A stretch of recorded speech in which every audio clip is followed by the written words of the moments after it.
इनके माता पिता वे एक ब्राह्मण थे। तो विप्र कुल के दो दंपति दोनों नित्य एकादशी पर श्री पंडरीनाथ भगवान का दर्शन करने जाते थे। एक दिन की बात पंडित जी के मन में आया कि हम श्री पंडरीनाथ भगवान का भोग लगाने के लिए कुछ आम ले चलें। तो आम लेकर के पंडित जी और उनकी घरवाली दोनों जब मंदिर जाने लगे, तो ठाकुर जी तो इतने प्रेमी हैं भक्तों के कि मंदिर तक आम लेकर के आए, तब तक ठाकुर जी से प्रतीक्षा नहीं हुई। भगवान एक ब्राह्मण का रूप धारण करके बाहर ही चले गए और बाहर जाकर के वो ब्राह्मण दंपति से कहने लगे, हमको बहुत जोर की भूख लगी है, हम बहुत दिन से भूखे हैं, आपके पास बहुत सारे आम हैं, इसमें से 2-3 हमको दे दो। अभी कुछ दिन पहले वृंदावन में मैं था, तो एक भक्त आया वैष्णव आते मिलने। उसने कहा, महाराज जी मैंने पहली बार सोचा कि मैं श्री जी को अमरूद का भोग लगाऊं, और मैं अमरूद लेकर के बड़े भाव से बरसाने जा रहा था। नहीं तो क्या हुआ, बोले रास्ता में एक जगह टेम्पू रुका हमारा ऑटो, इतने में महाराज जी बंदर आया और सबरे अमरूद फैला के और उनमें समेट करके भाग गए। और इतने सारे बंदर आए, सब लेके भाग, एक भी नहीं बचा। मेरा मन तो बड़ा खिन्न हुआ, श्री जी नाराज है मुझसे। मैंने कहा, अरे बाबड़े श्री जी नाराज ना है, श्री जी से प्रतीक्षा ना है भाई कि तू ऊपर तक आवेगो, ऊपर अमरूद पधरावेगो, और कहीं ये बाहर खड़े पुजारी ने तेरे द्वारा दिए गए अमरूद बांट दिए तो श्री जी को तो भोग नहीं लग पाएगा। और ऐसा ही होता है, पुजारी जी को जो दे दो पुजारी जी थोड़ी देर दिखा के ऊपर सब में बांट देते हैं। तो श्री जी ने कही, इतने भाव से अमरूद लेके आ रहा हो, तो श्री जी ने अपनी गुप्त सेना भेजी, बोले बीचते ही हरण कर लाओ। और मैं सबरे अमरूद बंदर लेके भाज गए, श्री जी ने पा लियो, भोग लगा लियो। तो जब कोई बहुत प्रेम, बहुत आस्था, बहुत बहुत भाव से ठाकुर जी को कुछ चीज अर्पित करने जाता है ना, वो मंदिर तक पहुंचे नहीं पाता, उससे पहले ही ठाकुर जी स्वीकार कर लेते हैं। अब कभी ऐसी घटना घटे तो देखना, जबरदस्ती मत करना कि रबड़ी लेके गए और बंदर कोई दिखा रहे हैं दूर से, जे ले जाए तो हम समझेंगे कि हाँ भोग लगेंगे। जबरदस्ती नहीं, अपने आप ऐसी कोई योजना बने तो समझ जाना कि श्री ठाकुर जी ने पा लिया। तो भगवान पहुंच गए, दंपति के पास जाके कहने लगे, बोले हमको आम दे दो, बहुत जोर की भूख लगी है, आप इतने सारे आम लेके जा रहे हो, उनमें से 2-3 ही दे दो। तो विप्र दंपति ने सोचा, कोई बात नहीं, 2-3 आम इनको दे देते हैं, बाकी धो धा के फिर पंडरीनाथ जी का भोग लगा देंगे। लीजिए लीजिए भैया, आप लोग पाओ। अब जैसे ही ब्राह्मणी ने आम दिया, और चोखो मेला जी खूब जोर जोर से वो पंडरीनाथ भगवान जिस रूप में आए थे उस रूप में बढ़िया प्रेम से फल पाने लगे। लेकिन वो क्या करते, थोड़ी देर तो आम चूसते, पूरा आम नहीं पाते, थोड़ा सा उसमें छोड़ देते और फिर ब्राह्मणी की गोद में ही डाल देते। एक आम पाया, ये है श्री पंडरीनाथ भगवान। अब दर्शन हो गए पूरे, और ये असली चित्र है श्री पंडरीनाथ भगवान का। अब हमको ही देखो, कथा सुनो। तो यही ठाकुर जी ब्राह्मण का रूप धारण करके गए, और महाराज आधे आधे आम चौंके और चौंक करके उनकी गोद में डालते जाएं। बेचारे ब्राह्मण देवता दंपति एक दूसरे को देखने लगे, बोले कि ये क्या कर रहे हैं। बोले कोई बात नहीं। 2-4 आम पा करके और उच्छिष्ट छोड़ छोड़ करके उनकी गोद में ब्राह्मण तो चले गए। अभी दोनों दंपति सोचने लगे, कोई बात नहीं, 2-3 आम बचे, इनको धो के पंडरीनाथ भगवान का भोग लगा देंगे, और ये जो आम ये हमारी गोद में छोड़ गए, इनको बांध लो, कोई जानवर या कोई जीव मिलेगा उसको दे देंगे। अभी इनमें आम बचे हैं, कोई जीव खा लेगा। जैसे ही दोनों आगे बढ़े तो ब्राह्मण तो थोड़े आगे चले गए, पत्नी धीरे धीरे पीछे आ रही थी। तभी उसको अचानक इतना भार लगने लगा, वो जो उसने झोली सी बनाई थी, इतना भार लगने लगा कि एक तरफ की ओर वस्त्र खिंचने लगा। जैसे उसने देखा मेरी झोली इतनी भारी हो गई, खोल करके देखा तो वहीं एक नन्हा सा बालक था, उसी का नाम पड़ा चोखो मेला। उनका नाम चोखो मेला इसलिए पड़ा क्योंकि भगवान ने आम चौंक करके और गोद में मेल दिया, इसीलिए नाम उनका चोखो मेला। अब इनके कोई माता पिता नहीं है, ये ठाकुर जी ने इनको भेजा है। और ठाकुर जी जिसको भेजते हैं ना, वो निश्चित है कि संसार के भक्तों को पथ दिखाने के लिए भेजते हैं। हमने एक चीज अनुभव की भैया, अधिकतर भक्तों के चरित्रों में देखा गया कि उनका जन्म सामान्य हमारी तरह नहीं हुआ, कुछ ना कुछ अलग होता है। जैसे गोस्वामी तुलसीदास जी महाराज के लिए आता है कि जैसे ही उनका जन्म हुआ, जन्म लेते ही उनके 3200 दांत थे। बालक के दांत होते हैं जन्म लेते ही, तो गोस्वामी जी के दांत थे। और उनके परिवार और गांव के लोगों ने यह सोचा कि ओहो, इसके तो सारे दांत निकल आए, ये अपशगुन बालक है, अपशगुन मान करके उनको थोड़ा किनारे कर दिया। वही गोस्वामी तुलसीदास जी बन गए। सूरदास जी महाराज जन्म से ही अंधे हुए, उनके नेत्र ही नहीं थे। सब भक्त ऐसे नहीं होते, पर अधिकतर भक्तों के साथ कुछ जन्म से ही ऐसी स्थिति होती है कि जिसको संसार के लोग ये समझेंगे ये तो अपशगुन है, ये तो अच्छा नहीं हुआ। ठाकुर जी ने देखो उसके संग कैसा किया, अष्टवक्र, जन्म से ही 8 जगह से टेढ़े थे। ऐसी चोखो मेला। अब चोखो मेला को देख करके, उस बालक को देख करके ब्राह्मणी ने मन में विचार किया, अगर मैं इस बालक को लेकर के गई तो सब लोग पूछेंगे ये कैसे जन्मा, मैं सबको क्या उत्तर दूंगी, मेरी बात कोई नहीं मानेगा कि झोली में अपने आप आ गया। और इस भय से कि संसार के लोग क्या कहेंगे, उन्होंने उस बालक को एक सुरक्षित सा वृक्ष था उसके नीचे छोड़ दिया, उसको स्वीकार नहीं किया। तभी कुछ चर्मकार वहां से निकल रहे थे, उनमें से एक की दृष्टि पड़ी और उस रोते हुए बालक को देख करके उन्होंने उसको स्वीकार किया और भगवत प्रसाद मान करके एक चर्मकार परिवार ने चोखो मेला जी का पालन पोषण किया। धीरे धीरे वो बड़े हुए। अब क्योंकि उनके माता पिता चर्मकार परिवार के हैं, इसलिए कई जगह उनको मंदिर में जाने से रोक दिया जाता। पर ठाकुर जी तो किसी की जात पात नहीं देखते ना, ठाकुर जी तो सबसे प्रेम करते हैं। बंधुओं, ये सब हमने बनाया, हम मानवों ने कर दिया है ये सब विभाजन। कई बार ब्राह्मण कुल में जन्म लेने के बाद भी उतनी पवित्रता शुद्धता नहीं होती है, और कई बार इतने श्रेष्ठ कुल में न जन्म लेने के बाद भी बहुत पवित्र होता है मानव। वास्तविकता यह है कि जन्म से हमारी जात पात नहीं होती है, हमारे स्वभाव से होती है, हमारे गुण से होती है, हमारे कर्म से होती है। सब लोग इधर देखो, ध्यान से सुनो। चोखो मेला जी अपने पिता के साथ में खेती बाड़ी करते थे। एक दिन खेती करते करते उनके मन में आया, इतने सुंदर सुंदर फल, इतने सुंदर सुंदर सब्जियां हुई हैं, मैं क्यों ना इन फलों को पंडरीनाथ भगवान का भोग लगाने ले जाऊं। तो उन्होंने क्या किया, एक केले के वृक्ष से खूब सारे केले ले लिए और एक झोला में बांध करके चल दिए। पंढरपुर से 12 किलोमीटर दूर उनका गांव था। जैसे ही पहुंचे पंढरपुर, इतने आनंद में भर गए कि उन्होंने विचार ही नहीं किया। बहुत लोगों ने रोकने का प्रयास किया कि इनको मंदिर में ना घुसने दिया जाए, ये अधिकारी नहीं है, लेकिन वो तो इतने भाव में आ गए कि वो घुसते ही चले गए। और जैसे भीतर पहुंचे महाराज, लोगों ने घेर करके चोखो मेला जी को पीट दिया, बहुत मारा, उनके वस्त्र फाड़ दिए, सिर में चोट लगी, हाथ में चोट लगी, पैरों में चोट लगी, सब जगह इतना जख्म दे दिया।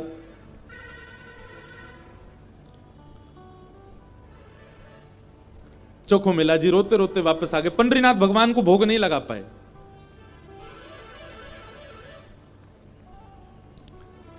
शाम का समय चोखो मेला जी अपने सब घावों को, जहां जहां से रक्त निकल रहा था, साफ कर रहे थे और गुस्सा कर रहे थे।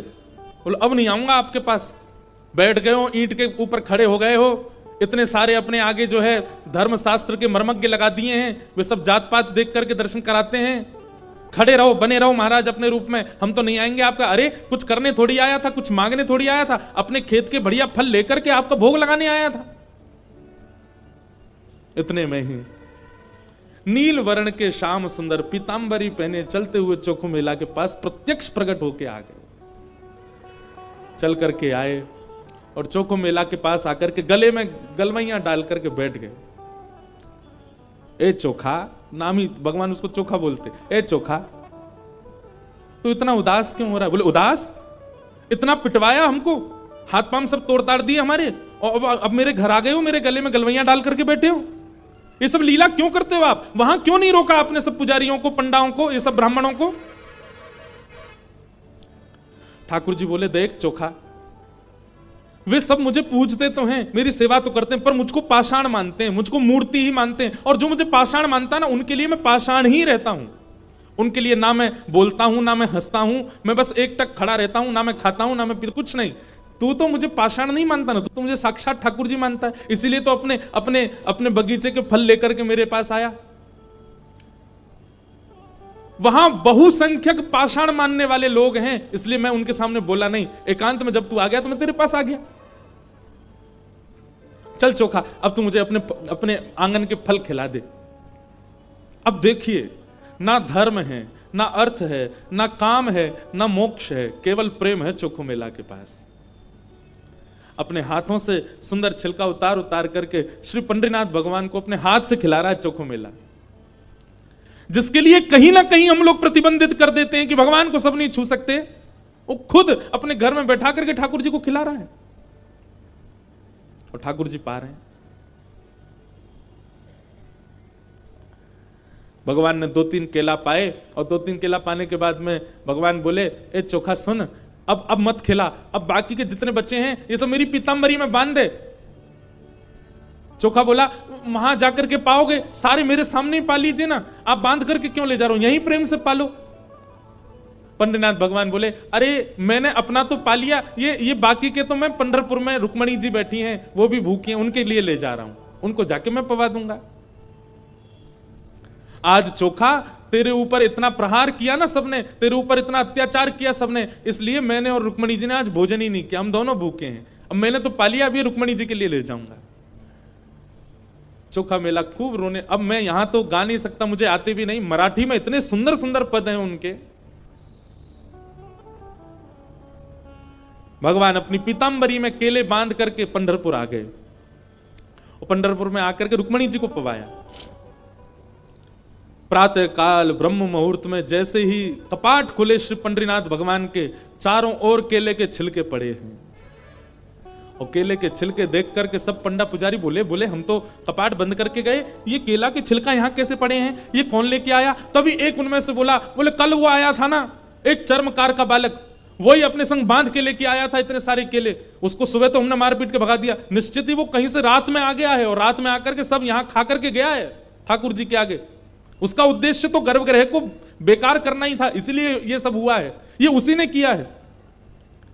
और सब पंडा पुजारी नाराज हो गए, अपने हाथ में डंडा ले ले करके कमर कस के सब पहुंच गए चोखो मेला के घर और वहां पहुंच करके घर से निकाल करके फिर पीटा उनको, फिर मारा। कितनी परीक्षा लेते हैं ठाकुर जी, हम तो नेक आदमी घबरा जाते हैं। चोखो मेला घर में सो रहे थे और घर में जाकर के वहां से घसीट करके उनको मारा सबने। बोले अरे दुष्ट पापी, तुझको मंदिर में नहीं जाने दिया तो रात्रि तू गर्भगृह में घुस गया। चोखो मेला पिटते रहे, नेत्रों से आंसू बहाते रहे, जय हो पंडरीनाथ, कैसी लीला करते हो, सुबह पिटवाते हो, रात में आकर के खा जाते हो मेरे हाथ से। लेकिन अब की बार श्री पंडरीनाथ नाराज हो गए। पंडा पुजारी सब अपना काम करके चोखो मेला के साथ थोड़ी हाथापाई करके सब जैसे ही वापस आए, पंढरपुर में श्री पंडरीनाथ भगवान के मंदिर के मुख्य द्वार सारे अपने आप बंद हो गए और भीतर से ठाकुर जी ने ताला लगा लिया, लॉक कर लिया, बंद हो गए ठाकुर जी मंदिर के अंदर। सबने अथक प्रयास कर लिया लेकिन एक भी द्वार नहीं खुल पाया। पूरा दिन व्यतीत हो गया, बड़े बड़े कारीगर आ गए लेकिन दरवाजा तोड़ भी नहीं पाए, खोल भी नहीं पाए। तब अंत में सबको लगा हमने कोई अपराध किया है। चारों ओर पंडा पुजारी और बड़े बड़े वेदज्ञ, बड़े बड़े मनीषी सब बैठ गए, हाथ जोड़ करके पंडरीनाथ भगवान की स्तुति गाने लगे। बोले नाथ, हमसे कोई अपराध हुआ तो आप हमें बताएं, दंड दे दें, लेकिन इस प्रकार नाराज होकर मत बैठो। तभी मंदिर के भीतर से भगवान ने रुग्ण स्वर में, रोते हुए स्वर में भगवान की आवाज आई। बोले अरे तुम बनते हो बहुत बड़े विद्वान, बहुत बड़े मनीषी, बहुत बड़े ज्ञानी, बहुत बड़े जात पात के नियोजन करता, मेरे भक्त का अपमान करते हो, मेरे भक्त को मारते हो, मेरे भक्त के साथ दुराचार करते हो, नहीं देना मुझे किसी को दर्शन। और अब जब तक पृथ्वी है तब तक यह मंदिर बंद ही रहेगा, मैं भीतर ही रहूंगा। जो मेरे परम वैष्णव भक्त होंगे उनके लिए द्वार खुलेंगे, वो अंदर आएंगे, बाकी सब बाहर खड़े रहो। सब वैष्णवों ने प्रणाम करके कहा नाथ ऐसे नाराज मत होइए, आप बताइए हमसे क्या अपराध हो गया है, उसका प्रायश्चित कैसे होगा, कृपा करके बताओ। भगवान बोले मेरे चोखो मेला को जिस प्रकार तुम लोगों ने सबने जुट बना करके जाकर के उसको मारा है, अब तुम सभी वेदज्ञ, तुम सभी ब्राह्मण, तुम सभी श्रेष्ठ जन पाल की सजा के लेके जाओ और चोखो मेला को बिठा करके नाचते गाते उत्सव जैसे एक मेरी पाल की सवारी निकालते हो, ऐसे चोखो मेला की सवारी पूरे नगर में घुमाते हुए मेरे सामने लेकर के आओ, तब मेरे द्वार खुलेंगे, तब मैं तुमको क्षमा करूंगा, नहीं तो नहीं करूंगा। बड़े बड़े विद्वान, बड़े बड़े ब्राह्मण, बड़े बड़े वेदज्ञ, बड़े बड़े मनीषी भगवान की आज्ञा मान करके गए और चोखो मेला जी को जाके प्रणाम किया। एक दिव्य सिंहासन से युक्त पालकी में चोखो मेला जी को विराजमान करके नाचते गाते हुए, आनंद करते हुए, उत्सव जैसे ठाकुर जी का उत्सव मनता उससे भी अधिक उत्सव मनाते हुए चोखो मेला को लेकर के आए। और जैसे ही पंडरीनाथ भगवान के सामने पालकी पहुंची, अपने आप मंदिर के सारे द्वार खुल गए और मानो आज लग रहा था कि भक्त भगवान का नहीं, भगवान भक्त का दर्शन कर रहे हैं, भगवान चोखो मेला का दर्शन कर रहे हैं।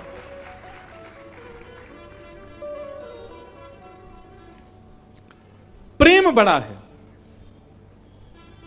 ज्ञान बड़ा नहीं। ज्ञान आवश्यक है,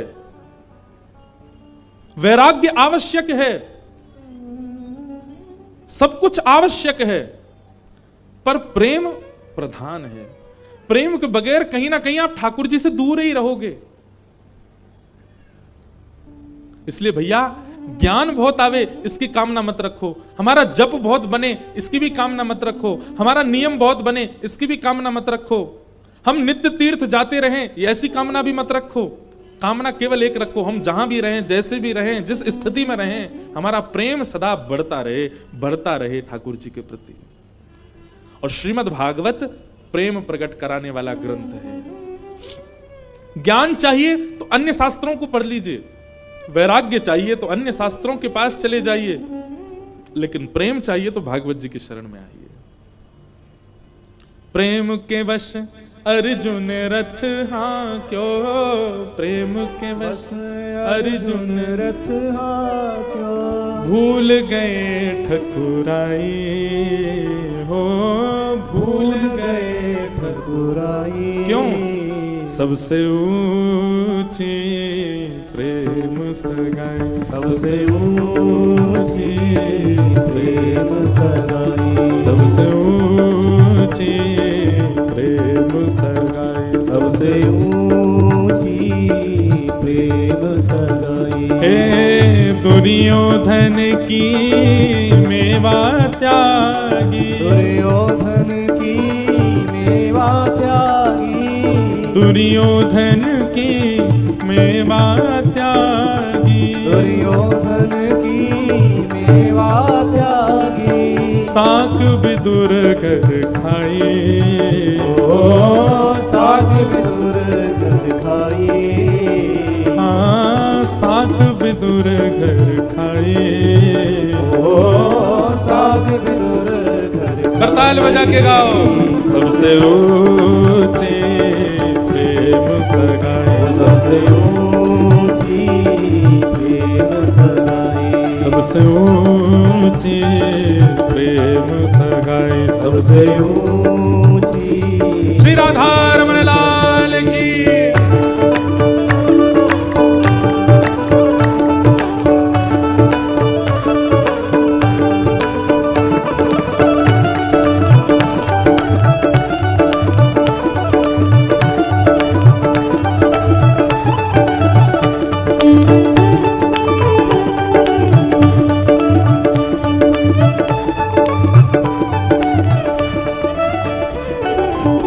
ऐसी प्रीत बनी वृंदावन, ऐसी प्रीत बड़ी वृंदावन, ऐसी प्रीत बड़ी वृंदावन, ऐसी प्रीत बड़ी वृंदावन। श्री कृष्ण मर्यादा पुरुषोत्तम नहीं है, श्री कृष्ण ज्ञान प्रधान नहीं है, श्री कृष्ण वैराग्य प्रधान नहीं है, श्री कृष्ण तो प्रेमावतार है। उनकी प्रत्येक लीला केवल प्रेम के वश में होकर के की गई है। ऐसी प्रीत बढ़ी वृंदावन, ऐसी प्रीत बढ़ी वृंदावन, हे गोपियन रास रचाई, ओ गोपियन रास रचाई, हाँ गोपियन रास रचाई, गोपियन भाव से। सबसे ऊंचे प्रेम सगाई, सबसे ऊंची प्रेम सगाई, सबसे ऊंची प्रेम सगाई, सबसे ऊंची प्रेम सगाई, ओ सबसे ऊंची प्रेम प्रेम सगाई सबसे ऊंची प्रेम सगाई। हे सूरकूर एहि लायक नाही, सूरकूर एहि लायक नाही। देखो इस पद में सूरदास जी अपने आप को क्या कह रहे हैं? कूर। लेकिन हम वैष्णवों को नहीं गाना चाहिए। सूरदास जी अपने आप को भले ही कुछ भी कहें, पर हमको तो उनको दास ही कहना। सूर कूर, कूर किसको कहते जानते हैं ना? ग्राम सिंह। ये तो वैष्णवों की प्रधानता, ये उनका भाव है, ये उनकी दीनता है कि वो अपने आप को कूर कह रहे हैं। पर सूरदास जी कूर नहीं हो सकते। सूर तो सूर ही हैं, इसलिए हम नहीं गाएंगे। हम तो यही कहें, सूरदास एहि लायक नाही, सूरदास एहि लायक नाही, सूरदास एहि लायक नाही, सूरदास एहि लायक। किस लायक नहीं है? हे केहू विधि करऊं बढ़ाई, केहू विधि करऊं बढ़ाई, हाँ कहीं विधि करऊं बढ़ाई, कहीं विधि करऊं बढ़ाई। ओ सबसे ऊंची प्रेम सगाई, सबसे ऊंची प्रेम सगाई, सबसे ऊंची प्रेम सगाई, सबसे ऊंची प्रेम सगाई। हे दुर्योधन की मेवा त्यागी, दुर्योधन की मेवा त्यागी, दुर्योधन की मेवा त्यागी, दुर्योधन की मेवा त्यागी। हे साक विदुर घर खाए, ओ साक विदुर घर खाए, हाँ साक विदुर घर खाए, ओ साक विदुर घर खाए। ओ सबसे ऊंची प्रेम सगाई, सबसे ऊंची प्रेम सगाई। ये राधे राधे गोविंद गोविंद राधे राधे राधे हे गोविंद राधे गोपाल राधे, गोविंद राधे गोपाल राधे, गोविंद राधे गोपाल राधे, गोविंद राधे गोपाल राधे, राधे गोविंद गोविंद राधे, राधे राधे गोविंद गोविंद। श्री राधे राधे गोविंद गोविंद राधे, राधे गोविंद गोविंद राधे, श्री राधे राधे गोविंद गोविंद राधे, राधे राधे गोविंद गोविंद राधे, श्री गोविंद राधे गोपाल राधे, राधे गोपाल राधे, गोविंद राधे गोपाल राधे, राधे गोपाल राधे। जय गोविंद राधे गोपाल राधे, जय गोविंद राधे गोपाल राधे, जय गोविंद राधे गोपाल राधे, जय गोविंद राधे गोपाल राधे। हे प्यारे राधे राधे गोविंद गोविंद राधे, राधे राधे गोविंद गोविंद राधे, जय राधे राधे गोविंद गोविंद राधे, राधे राधे गोविंद गोविंद राधे, श्री राधे राधे गोविंद गोविंद राधे, राधे राधे गोविंद गोविंद राधे, प्यारे राधे राधे गोविंद गोविंद राधे, राधे राधे गोविंद। जय जय श्री राधे। तो धर्म आवश्यक है, अर्थ आवश्यक है, काम आवश्यक है, मोक्ष भी आवश्यक है, परंतु प्रेम के आगे नहीं। प्रेम प्रधान है। या फिर ऐसा कह दें कि धर्म में, मोक्ष में, प्रेम में, धर्म में, मोक्ष में, काम में और अर्थ में त्रुटि हो सकती है, लेकिन प्रेम यदि प्रधान है तो वहां की त्रुटि नजरअंदाज कर दी जाती है। प्रेम प्रधान होना चाहिए। भागवत की कथा वही सिखाती है। क्योंकि भागवत जी की रचना ही प्रेम के कारण हुई। श्री वेदव्यास जी महाराज ने भागवत की रचना करके अपने पुत्र सुखदेव जी को हिमालय में, जो कि निर्गुण निराकार ब्रह्म की उपासना कर रहे थे, उनको शिष्यों के द्वारा बुलवाया और संपूर्ण भागवत का ज्ञान प्रदान किया। फिर उन्हीं सुखदेव जी ने वही भागवत का ज्ञान परीक्षित को प्रदान किया। प्रश्न हुआ, ये परीक्षित कौन है? तब यहां से महाभारत का प्रसंग प्रारंभ हुआ कि यदा मृधे कौरव संजयाना वीरेस्वथो वीरगतिं गतेषु ब्रकोदरा विद्गदा विमर्श भ्रगनो रुदंडे धृतराष्ट्रपुत्रे। महाभारत का प्रसंग। सब लोग सावधानी से सुनो, इधर देखो।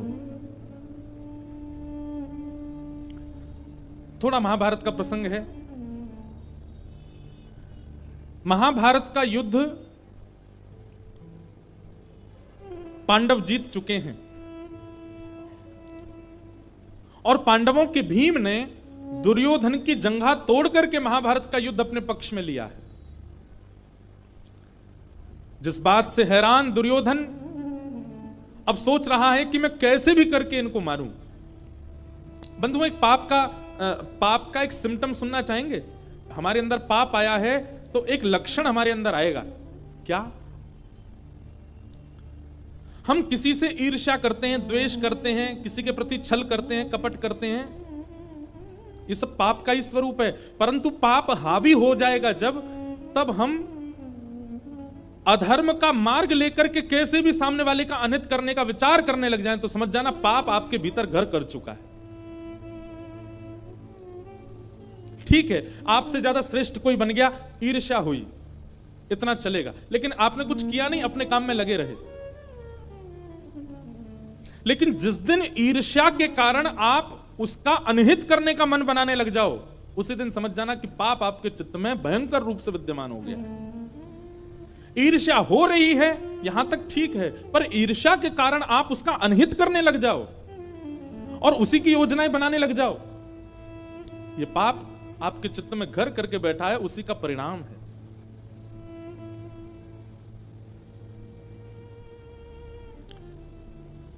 ऐसा कह दें कि जैसे बहुत गंभीर बीमारी हो जाए और वो थोड़ी बहुत स्थानों पर हो तो उसकी चिकित्सा की जाती है, लेकिन अगर वो मस्तिष्क में पहुंच जाए, ब्लड में आ जाए, आपके हृदय में उसका प्रवेश हो जाए, तो फिर उस बीमारी का कोई उपचार नहीं है। ईर्ष्या का उपचार है। अगर आपको किसी से ईर्ष्या हो रही है तो उसका उपचार है, एक दिन ईर्ष्या नष्ट हो जाएगी।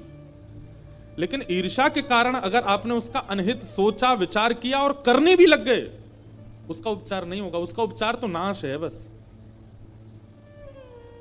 कई लोग ईर्ष्या में इतने चले जाते हैं कि उसके नाश के लिए वे लोग यत्न तक करते हैं, वे लोग प्रयत्न तक करते हैं, वे लोग टौने टोट के करते हैं सामने वाले के साथ कुछ बुरा हो। अरे कहां तक कहें, मंदिर भी इसीलिए जाते हैं कि हमारा पड़ोसी आजकल बहुत चौड़ रहा है, बहुत बढ़िया कमा रहा है, खा रहा है, सब बढ़िया चल रहा है, उसके संग कुछ अनहित होना चाहिए, इसलिए मंदिर जा रहे हैं। समझ जाइए कि आपके ऊपर कलयुग का पाप का पूर्ण रूपेण प्रभाव हो चुका है, क्योंकि आप ईर्ष्या से ऊपर उठ करके अब उसका अनहित चाहते हैं।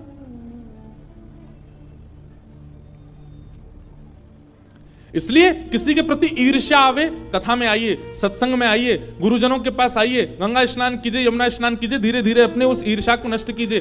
परंतु अगर ईर्ष्या के कारण आपके चित्त में उसका अनहित चाहने की इच्छा हो रही है, उसके साथ गलत करने की इच्छा हो रही है,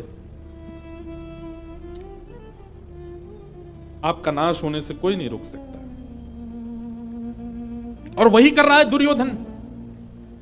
दुर्योधन युद्ध हार चुका है, अचेत अवस्था में पड़ा है रणभूमि में, लेकिन तब भी उसको ये पीड़ा नहीं है कि मैं मरने वाला हूं, अपनी मृत्यु सफल बना लूं। अरे मेरे कुछ क्षण बचे हैं, मैं इन क्षणों में कुछ अच्छा कर लूं, हरिनाम संकीर्तन कर लूं, भजन कर लूं, कुछ पुण्य कर लूं। नहीं, वो थोड़े क्षणों जो उसके बचे हैं जीवन के, उनमें भी क्या सोच रहा है कि मैं क्या करूं कि पांडव भी मारे जाएं, मैं पांडवों से बदला लूं। पिक्चरों में कभी कभी दिखाया जाता है कि जब गुंडे के पिताजी मरने वाले होते हैं तो वो मरते मरते कह जाते हैं मेरी मृत्यु का बदला तू ले लेना, और फिर वो मर जाते हैं। ये पिक्चरों तक अच्छी बात है, पर जीवित अवस्था में ऐसी स्थिति ना आवे। अरे अंतिम श्वास हम कभी कभी देखते हैं, फ्लाइट में हो कभी कहीं जा तो कभी देखते हैं पिक्चर, उसमें जब ऐसी तब सोचते हैं अरे यार अंतिम श्वास ले रहा था, कम से कम राम नाम तो बोल जाता, अंतिम श्वास ले रहा था नारायण नारायण ही बोल के चला जाता, उसमें भी बदला लेने की भावना रख के गया। इसलिए भैया कभी विचार में भी अगर आ गया हो आपके कि मुझे उससे बदला लेना है, उसके साथ ऐसा कुछ करना है कि उसका काम खराब हो या जो, समझ जाइए क्या पता इस कथा के माध्यम से ठाकुर जी आपको कुछ संकेत दिलाना चाहते हैं, यह नाश का कारण बनेगा। संसार में हर व्यक्ति अपना प्रारब्ध भोग रहा है, वो कभी ना कभी कुछ अच्छा करके, भले इस बार वो अच्छा इंसान नहीं है, कभी कुछ उसने अच्छा किया इसलिए वो भोग रहा है, भोगने दीजिए। आप क्यों कुछ ऐसे यत्न करो कि उससे उसका बुरा हो।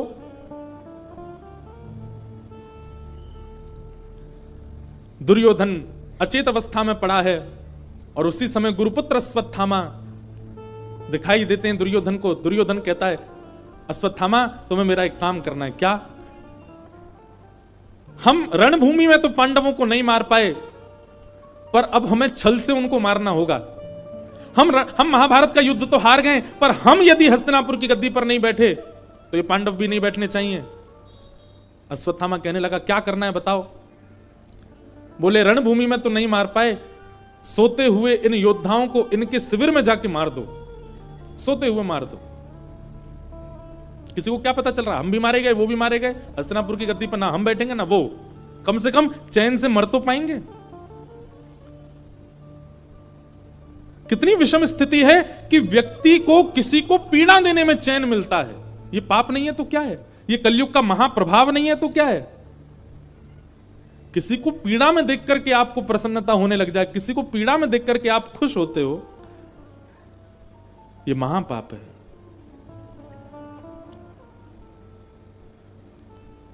और आप और हम तो कथा में बैठे हैं, इसलिए हम लोगों के लिए ऐसा लगता है कि ऐसे लोग तो नहीं होंगे संसार में, पर आप जान करके आश्चर्य करेंगे ऐसे लोगों की सबसे ज्यादा संख्या है जो किसी के अनहित होने की खबर सुनकर के घर में उत्सव मनाते हैं। बोले आज तो भैया पार्टी होएगी, क्यों? उसका बुरा हुआ इसलिए हम खुशी मना रहे हैं। ये पाप नहीं, महापाप।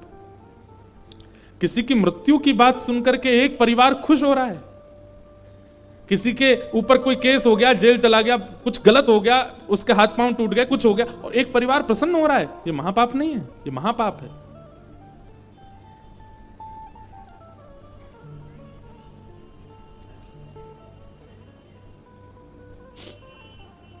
अश्वत्थामा अर्धरात्रि में गए पांडवों को मारने के लिए, लेकिन जिनके रक्षक सुदर्शन चक्रधारी उनको कौन मार सकता है। पांडवों को अर्धरात्रि में ही लेकर के भगवान कहीं और चले गए। अश्वत्थामा ने आकर के सोते हुए, अंधेरे के कारण देख नहीं पाया, द्रौपदी के सोते हुए बालकों को मार दिया और उनके सर धड़ से अलग करके एक थैला में भर के ले गया दिखाने के लिए दुर्योधन को कि देखो मैंने अपना काम कर दिया। दुर्योधन से जाकर के कहा देखो दुर्योधन मैंने काम कर दिया, मैंने 5 पांडवों को मार दिया। दुर्योधन बोला मुझे विश्वास नहीं होता। बोले इसीलिए मुझे पता था तुमको विश्वास नहीं होगा, मैं सर लेके आया उनके। दुर्योधन ने प्रकाश करके जैसे ही देखा, अरे मूर्ख, ये पांडव नहीं है, ये द्रौपदी के 5 पुत्र हैं, निर्दोष बालक।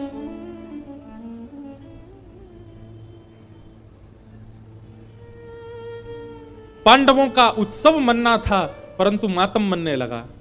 दूसरे दिन प्रातःकाल जैसे ही देखा तो रक्त से संचित समस्त शिविर हो चुके थे। दौड़ करके जब देखा तो द्रौपदी के 5 पुत्र मरे पड़े हैं, सर नहीं है उनके, केवल धड़ पड़े हैं। रोने लगी द्रुपद सुता और उसी समय संकल्प ले लिया अर्जुन ने, प्रतिज्ञा ले ली अर्जुन ने, द्रौपदी तुम रो मत, मैं प्रतिज्ञा लेता हूं जिसने भी बालकों को मारा उसको जीवित नहीं छोड़ूंगा मैं। बंधुओं, क्रोध बुरा नहीं होता, पर क्रोध में हमारी प्रतिक्रिया बुरी होती है। इसलिए जो लोग कहते हैं कि हमें बहुत क्रोध आता है, क्या करें? बस क्रोध में मौन हो जाओ, बोलना बंद कर दो, कोई प्रतिक्रिया मत दो। आपका क्रोध नाशक नहीं होगा। फिर क्रोध आने दीजिए, बस आप क्रोध में बोलना बंद कर दीजिए। कठिन होगा लेकिन फिर भी करो। एक आध बार थोड़ी बहुत आवाज निकलेगी, 2-4 बार प्रैक्टिस करोगे तो फिर अपने आप सीख जाओगे। क्रोध में मौन हो जाओ, बोलो ही मत। चाहे कोई कितना भी छेड़े, कितना भी बुलवावे, कितनी भी कस्में वादे कर दे, फिर भी मत बोलो। जब तक मत बोलो जब तक क्रोध शांत ना हो जाए। धैर्यवान होकर के जब आप बोलेंगे, क्रोध शांत होने पर जब आप बोलेंगे, तो आप नाश नहीं करोगे अपना, कुछ अच्छा ही निकलेगा आपके मुख से। तो क्रोध बुरा नहीं होता, क्रोध में प्रतिक्रियाएं बुरी होती हैं, क्रोध में प्रतिक्रियाएं नाशक होती हैं। और एक बात सुन लीजिए, क्रोध को कम करने का एक ही उपाय है कि क्रोध में प्रतिक्रियाएं करना। जैसे आप कम कर दोगे 1 बार, 2 बार, 3 बार, 5-6 बार में, धीरे धीरे जब प्रतिक्रिया ही नहीं दोगे, धीरे धीरे अपने आप क्रोध कम हो जाएगा। फिर आपके सामने कोई कितना भी कुछ कर दे, आपको क्रोध आएगा ही नहीं, क्योंकि आपने प्रतिक्रियाएं ना दे करके अपने क्रोध में प्रतिक्रिया करने का मतलब क्या है? जलती हुई अग्नि में कपूर डालना, उसको और तेज करना। जब व्यक्ति क्रोध आने पर प्रतिक्रिया देता है तो उसका क्रोध अगली बार और ज्यादा बढ़ जाता है। लेकिन जो व्यक्ति क्रोध आने पर प्रतिक्रिया ही नहीं देता, अग्नि में घी ही नहीं डालोगे, तो धीरे धीरे अग्नि शांत हो जाएगी, धीरे धीरे अग्नि का तेज कम हो जाएगा। ठीक वैसे क्रोध है, कुछ पकड़ लो, कुछ जकड़ लो, हाथ की मुट्ठियां बांध लो, आंख बंद करके ऐसे बैठ जाओ, लेकिन बोलो मत, चाहे कुछ हो जाए। क्रोध में मौन हो रो। बताओ, कोई एक को समझ में आई बात? इतने लोगों में एक ने समझी।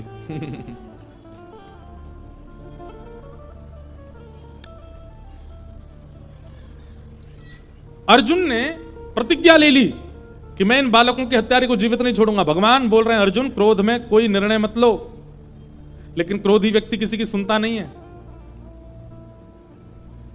अर्जुन बोला, आप रहने दीजिए द्वारिकाधीश, अब तो पानी सर से ऊपर जा चुका है, हमारे निर्दोष बालकों को मार दिया। मैं प्रतिज्ञा लेता हूं कि मैं इन बालकों के हत्यारे को जीवित छोड़ूंगा नहीं। भगवान बोले, अर्जुन क्षत्रिय यदि प्रतिज्ञा ले ले और उस प्रतिज्ञा को पूर्ण ना करे तो उसको 2000 वर्ष के लिए प्रेत बनना पड़ता है, नरक में जाना पड़ता है। अर्जुन बोला, तो आप क्या समझ रहे हैं? मैं केवल बात बना रहा हूं? अरे मैं आपको वचन देके कहता हूं कि जिसने बालकों का हत्या की है उसको जीवित नहीं छोड़ूंगा। भगवान बोले, देख लो। लेकिन क्रोधी व्यक्ति अपने आप को उस समय बहुत बलवान मान लेता है, वो सोचता है कि मैं कर ही दूंगा ये काम। भगवान ने 2 बार रोका लेकिन अर्जुन नहीं माना। मैं प्रतिज्ञा लेता हूं बालकों के हत्यारे को नहीं छोड़ूंगा। भगवान बोले, ठीक है। अर्जुन निकल पड़े ढूंढने किसने मारा है बालकों को। तो कृतवर्मा, अश्वत्थामा, इस प्रकार 3 लोग बचे थे बस महाभारत युद्ध में कौरव पक्ष के। और तीनों की जब जांच करवाई तो अश्वत्थामा दोषी मिले। जैसे ही दोष लगा अश्वत्थामा भागा रथ में बैठ करके, अर्जुन उसके पीछे पीछे भागे। भगवान कृष्ण रथ चला रहे थे, तभी अश्वत्थामा ने ब्रह्मास्त्र अभिमंत्रित करते हुए अर्जुन के ऊपर छोड़ दिया। ब्रह्मास्त्र का तेज आ रहा था, अर्जुन का शरीर जल रहा है, चरणों में गिर गया भगवान के, बोले प्रभु मेरी रक्षा करो, ये ब्रह्मास्त्र छोड़ दिया मेरे ऊपर। भगवान बोले, तुम भी ब्रह्मास्त्र छोड़ो, दोनों ब्रह्मास्त्र टकराएंगे, शांत हो जाएंगे। अर्जुन ने किसी प्रकार से ब्रह्मास्त्र शांत करके अश्वत्थामा को पकड़ लिया और पकड़ करके उसके हाथ और पैर बांध करके अपने रथ के चक्के से बांध दिया और घसीटते हुए लेके आ रहा है। यहां पांडवों की समस्त सेना और पांडव और द्रौपदी सब रुदन कर रहे थे। तभी किसी ने हल्ला किया, अर्जुन बालकों के हत्यारे को पकड़ लाया है। सब देखने के लिए बाहर आ गए, देखें तो सही किसने मारा इन निर्दोष बालकों को। हाथ पैर बंधे हुए अश्वत्थामा के। अश्वत्थामा कौन है? पांडवों के गुरु कृपाचार्य का पुत्र है, यानी कि गुरु पुत्र है। अश्वत्थामा को जैसे ही देखा द्रौपदी ने, तुरंत बोल पड़ी द्रौपदी। और क्या कहती है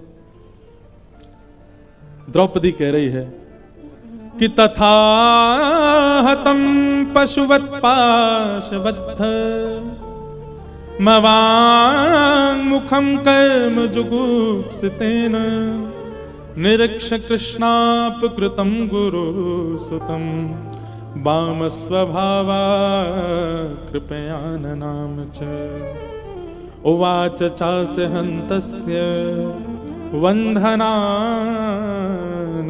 सतिं मुच्यतामेष ब्राह्मणो नितरां गुरु। द्रौपदी बोली, अर्जुन तुम किसको पकड़ के लाए हो?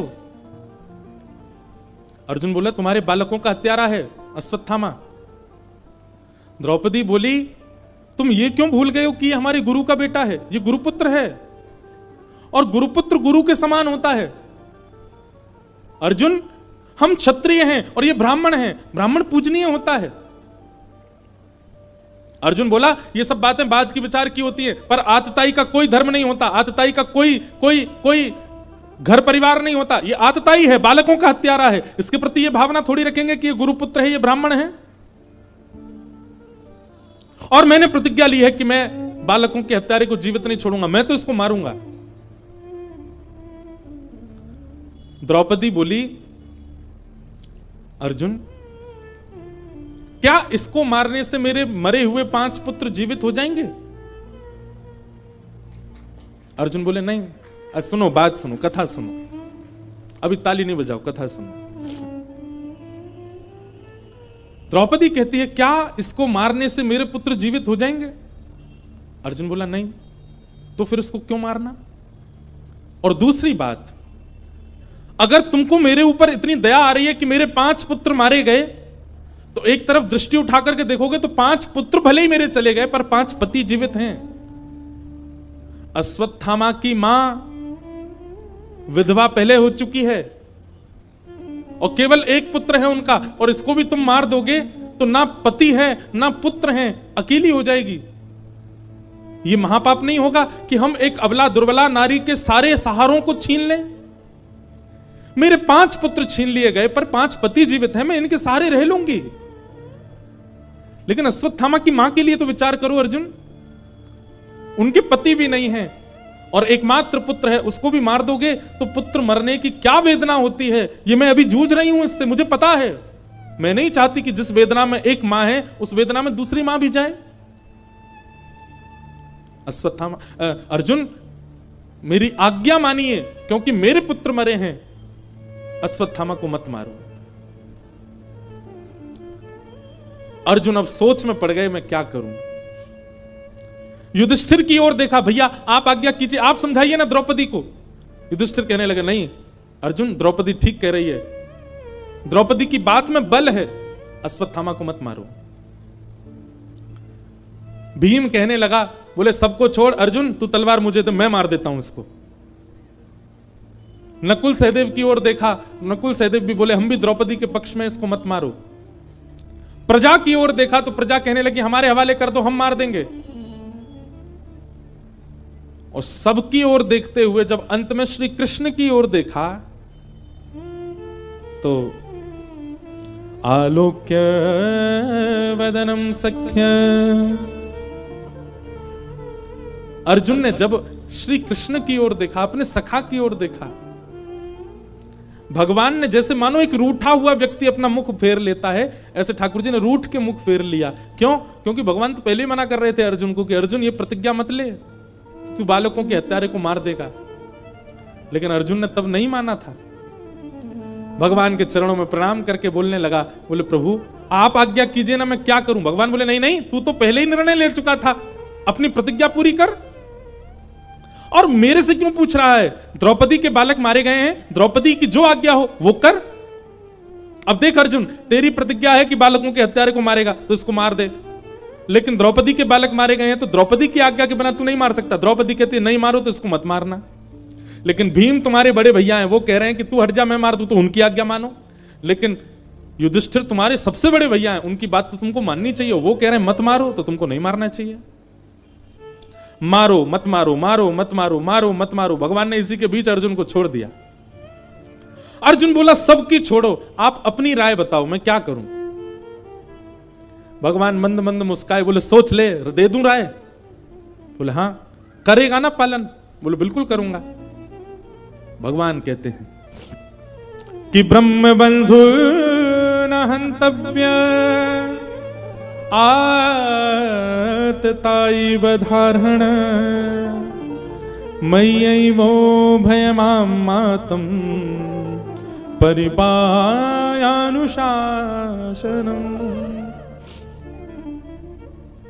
अर्जुन, ब्राह्मण कैसा भी क्यों ना हो उसको मारना नहीं चाहिए। अश्वत्थामा ब्राह्मण है। हमारे शास्त्रों में दो विधान है, एक तो माताएं बहनों के और एक ब्राह्मण को। ऐसा कहा गया कि कितना भी बड़ा दंड करें, कितना भी बड़ा अपराध करें, इनको मृत्यु दंड नहीं मिलना चाहिए। आजीवन कारावास दे दो, जीवन भर के लिए जेल में ही डाल दो, मृत्यु ही जेल में हो वो ठीक है, पर मृत्यु दंड नहीं देना, ना तो माताओं को और ना ही ब्राह्मण को। अब किसी ने मुझसे कहा, बोले आप तो ब्राह्मणों का पक्ष लोगे क्योंकि स्वयं ब्राह्मण हो। एक बात हमारी ध्यान से सुनना, ये ब्राह्मणों के कहीं कहीं जो प्रशंसा के प्रसंग आते हैं ना, कि ब्राह्मणों के संग ऐसा नहीं करना, ब्राह्मणों को ये नहीं करना, इसका मतलब क्या है? ठाकुर जी कह रहे हैं बाकी सबको तो उनके कर्म का दंड आप दे दो, लेकिन ब्राह्मण यदि कुछ गलत करेगा तो उसको दंड आप नहीं देना, उसको दंड मैं दूंगा। उसको दंड देने का अधिकार मेरे हाथ में है। और देखो, हम आप सब दंड देंगे तो नेक नेक ही दे देंगे, लेकिन ठाकुर जी जब दंड पानी बनते हैं ना, हमारी कथा हुई थी 1 महीना की नासिक में, 1 महीना कथा की थी। नासिक कथा में हमने दंड पानी भगवान का वर्णन किया।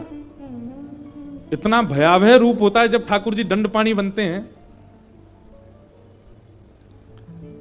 तो ब्राह्मण कोई अपराध करे तो इसका मतलब यह नहीं कि भागवत जी उसको छूट दे रही है कि चलो तुमको मृत्यु दंड नहीं। ब्राह्मण यदि कोई अपराध करेगा और कोई भी अपराध करे उसको दंड यही मिल जाएगा, लेकिन ब्राह्मण जब अपराध करता है तो ठाकुर जी दंड पानी रूप धारण करते हैं और कहते हैं तुझको तो मैं देखूंगा, तू आ मेरे पास। और ब्राह्मण को दंड भगवान देते हैं। इसलिए ब्राह्मण को तो और ज्यादा संभल के क्रिया करनी चाहिए, क्योंकि उसके दंड का अधिकार तो भगवान ने हाथ में ले रखा है। छूट नहीं है ब्राह्मणों को, उनके लिए और कठिन प्रावधान है। तो भगवान कह रहे हैं अर्जुन, ब्राह्मण कैसा भी क्यों ना हो उसको मारना नहीं चाहिए। लेकिन तुरंत भगवान कहते हैं पर अर्जुन, बालकों का हत्यारा कोई भी क्यों ना हो उसको छोड़ना नहीं चाहिए। अर्जुन बोला गलती कर दी आपसे पूछ के तो मैंने, ये कैसा निर्णय दिया आपने? आप कह रहे हो ये ब्राह्मण है इसको मारो मत, और कह रहे हो ये बालकों का हत्यारा इसको छोड़ो नहीं। ठाकुर जी बंधुओं ऐसे ही क्रीड़ा करते हैं। कई बार ठाकुर जी की ना में हां होती है और कई बार ठाकुर जी की हां में ना होती है। ये तो गुरुजन ही बता सकते हैं कि वो हां कर रहे हैं कि ना कर रहे हैं। कई बार हमें लगता है कि ठाकुर जी की शायद इसमें रजामंदी है, पर नहीं, वो दिखाएं ऐसा रहे कि उनकी रजामंदी पर है नहीं है। श्री कृष्ण के आश्रय में रहना बहुत आसान नहीं है, बहुत दिमाग घूम जाता है महाराज।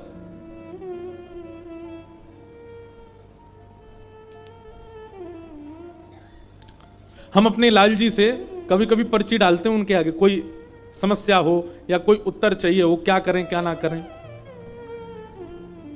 तो जैसे कई बार होता है कि वहां जाएं कि नहीं जाएं, ठाकुर जी आप बताओ। तो 3 पर्ची डालते हैं, एक में हां, एक में ना, और तीसरी वाली डालते हैं कि ठाकुर जी कह रहे हैं जैसी तेरी मर्जी। ज्यादातर तो वो तीसरी वाली पर्ची उठती है, बोले जैसी तेरी मर्जी, हमसे मत पूछे। इसका मतलब क्या है? अपने ऊपर प्रेशर नहीं लेते, बोले अपने बुद्धि विवेक से देख तुझे क्या करना है। पर कई बार जब हां या ना वाली पर्ची आती है ना, वहां जाएं तो ठाकुर जी की आ गई हां, तो फिर ठाकुर जी को देख के लगता है ये ना वाला हां था या हां वाला हां था।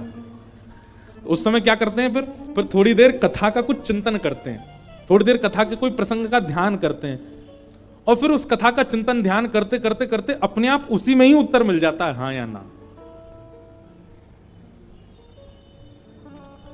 तो श्री कृष्ण को समझना थोड़ा टेढ़ा तो है, पर समझ में आ जाए तो आनंद भी उतना ही है। अब अर्जुन को बोला ब्राह्मण को मारना नहीं चाहिए, बालकों के हत्यारे को छोड़ना नहीं चाहिए। अर्जुन बोला एक ही बात बता दो, क्या करूं, मारूं कि छोड़ूं? भगवान बोले अब ये तेरा निर्णय, मैंने तो अपना दे दिया। ब्राह्मण को मारना नहीं चाहिए, बालकों के हत्यारे को छोड़ना नहीं चाहिए। अर्जुन ने थोड़ी देर ध्यान लगा करके अपनी बुद्धि पर थोड़ा दबाव डाला, चिंतन किया कि मैं क्या करूं। तब अर्जुन को समझ आया, ये ब्राह्मण है इसलिए इसको मृत्यु दंड नहीं दे सकते, ये बालकों के हत्यारा इसलिए इसको जीवित नहीं छोड़ सकते। इसका मतलब मुझे ऐसा कुछ करना है जिससे ये जीवित भी रहे और हर क्षण मरता भी रहे। और उसके लिए एक ही उपाय है, क्या? अश्वत्थामा गुरुपुत्र है, इसका बहुत सम्मान है, सब लोग इसको प्रणाम करते हैं, बहुत सम्मान करने वाले समस्त हस्तिनापुर के वासियों के मध्य इसका अपमान ही इसका मृत्यु दंड है। और भरी सभा भरे समाज में मणिम जहार मूर्धन्यम, उसके ब्रह्म तेज की मणि को निकाल करके अश्वत्थामा की आधी मूंछ आधी दाढ़ी और शिखा छेदन करके सबके सामने उसका अपमान करते हुए उसको जीवित छोड़ दिया। अब ये मृत्यु दंड से भी बड़ा दंड लग गया अश्वत्थामा को। अश्वत्थामा मानो प्रार्थना कर रहा था कि इससे अच्छा तो मार ही देते, जीवित क्यों छोड़ दिया, वो भी अपमान करके। अब तो अश्वत्थामा जहां से भी निकले सब ईंट पत्थर फेंकें, कंकड़ फेंकें, उसको अपशब्द कहें, कोई भी अपने घर में कोई भी उसका मुख देखना नहीं चाहता, सब उसके प्रति हीन भावना रखने लगे। जहां भी अश्वत्थामा पहुंच जाता है सब लोग अपने घरों में चले जाते हैं, छत्तों से ईंट पत्थर फेंकने लगते हैं। ऐसी अश्वत्थामा की स्थिति कर दी। ये जीते जी मृत्यु के समान हो गया अश्वत्थामा का। आज भी अश्वत्थामा जीवित है, चिरंजीवी है। अश्वत्थामा ने अपने अपमान का बदला लेने का मन बना लिया, बोले इसने ठीक नहीं किया मेरे साथ, मैं बदला तो लूंगा। पांडवों के 5 वंशधरों को मैंने मार दिया, अब इनके वंश में केवल एक बालक है जो इनका तर्पण करने वाला होगा, जिसका भी जन्म ही नहीं हुआ, जो अभी मां के गर्भ में है। कौन? अर्जुन के पुत्र अभिमन्यु की पत्नी के गर्भ में पल रहा नवजात बालक। यदि उसको मैंने मार दिया जन्म लेने से पहले ही, तो ये पांडव, इनके यहां कोई जल देने वाला भी नहीं बचेगा, इनके यहां कोई श्राद्ध करने वाला भी नहीं बचेगा। और गर्भवती उत्तरा को मारने के लिए ब्रह्मास्त्र छोड़ दिया अश्वत्थामा ने। उत्तरा के गर्भ की ओर जैसे ही ब्रह्मास्त्र आने लगा, व्याकुल हो गई उत्तरा, दौड़ने लगी द्वार की ओर। तभी देखा कि भगवान श्री कृष्ण रथ में बैठे हैं, चारों तरफ सब पांडव और हस्तिनापुर के वासी भगवान को विदा कर रहे हैं, भगवान द्वारिका को प्रस्थान कर रहे हैं। तभी दोनों भुजा उठा करके उत्तरा दौड़ी दौड़ी गई कि पाही पाही महायोगिल देव देव जगतपते नान्यम तद भयम पश्ये यत्र मृत्यु परस्परम। दौड़ी दौड़ी गई उत्तरा और भगवान के चरणों में प्रणाम करने लगी, हे जगतपति आप मेरी रक्षा करो, आप ही मेरी लाज बचा सकते हैं नाथ। उत्तरा को दोनों भुजा उठा के दौड़ते आते देख भगवान ने अपना रथ रोक दिया। तुरंत भगवान ने मनस्थिति पहचान ली, अरे अश्वत्थामा ने इसके ऊपर ब्रह्मास्त्र छोड़ दिया इसके बालक को मारने के लिए। भगवान एक रूप से बाहर खड़े हैं, दूसरे रूप से अंगुष्ठ मात्र रूप धारण करके उत्तरा के गर्भ में प्रवेश किया और अपनी चक्रा नाम की गदा को इतनी द्रुत गति से घुमाया, आकाश में ही ब्रह्मास्त्र नष्ट हो गया और उस बालक की रक्षा हो गई। नहीं मार पाया अश्वत्थामा। बंधुओं, महानता ये नहीं कि ठाकुर जी ने उत्तरा के गर्भ में प्रवेश करके बालक की रक्षा की, महानता ये थी कि जैसे आप सबने अभी ताली बजाई ना, ऐसी पांडवों ने भी ताली बजाई थी जब आकाश में ब्रह्मास्त्र नष्ट हो गया और सब जय जयकार करने लगे, द्वारिकाधीश की जय, कृष्ण कन्हैया लाल की जय, हमारे नटवर गोपाल की जय, अरे हमारे लाला ने आज उत्तरा के गर्भ के बालक को बचा लिया। महानता ये थी कि ठाकुर जी पांडवों को शांत करते हुए कहने लगे, अरे तुम पागल हो, मेरी जय जयकार क्यों कर रहे हो? सब कहने लगे आपने उत्तरा के बालक को बचाया। बोले मैं तो तुम्हारे सामने खड़ा हूं, मैं तो हिला भी नहीं यहां से, मैंने कैसे बचा लिया? पांडव बोले तो फिर कैसे बचा? बोले मैंने नहीं बचाया, उत्तरा के धर्म ने, उत्तरा के नियम ने, उत्तरा के पाठ पूजा ने, उत्तरा के पातिव्रत ने, उत्तरा के नियम धर्म ने उसकी रक्षा की है, मैंने उसकी रक्षा नहीं की। मतलब रक्षा करते तो ठाकुर जी हैं, पर श्रेय आपको ही दे देते हैं। अरे पहाड़ों पे गाड़ी चला रहा था मैं, आगे से ट्रक आया और मैंने ऐसे करके बचा ली गाड़ी, उस समय ठाकुर जी हंसते हैं। हाँ, यही बच के आया वहां से, जबकि वो बल हमारा नहीं होता है, ठाकुर जी का ही होता है। ठाकुर जी कृपा करते हैं। महाराज जी कोरोना काल में सारे डॉक्टरों ने मना कर दिया था और मेरी तो सांस फूलने लग गई थी, लेकिन मैंने अपना साहस नहीं तोड़ा, अपना विश्वास नहीं तोड़ा। देखिए आज आपके सामने बैठा हूं, उस समय हंसी आती, अच्छा ठाकुर जी सोच रहे होंगे देखो अपने आप ही बच गया बेचारा।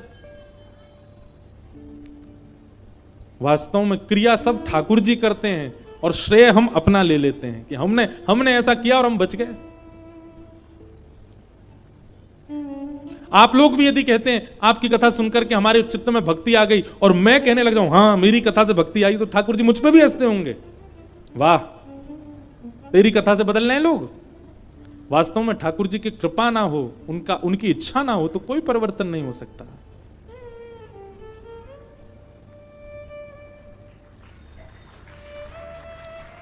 बड़े धीमे जागते हो आप लोग, आधी बात हो जाती तब तो याद आता है।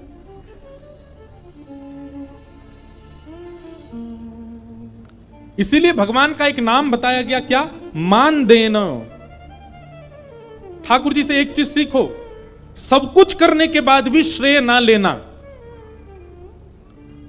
सब कुछ व्यवस्थित करने के बाद भी उसका श्रेय ना लेना, यह ठाकुर जी का स्वभाव है। और हमारा स्वभाव कैसा है? सब कुछ किया किसी और ने, पर हम ये सोचते हैं हमारा नाम भी आ जाए।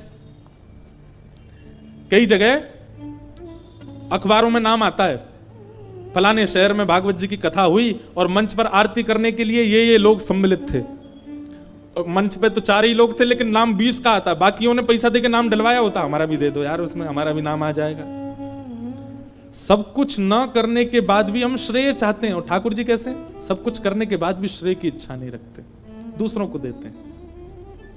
मैं कथा सुना रहा हूं उनकी कृपा से, आप सुन रहे हो उनकी कृपा से, पर हम दोनों ही अभिमान अपने ऊपर करेंगे। मैं इसलिए करूंगा मैंने कथा सुनाई, और आप इसलिए करोगे हमने पूरी कथा सुनी, एक शब्द भी नहीं छोड़ा।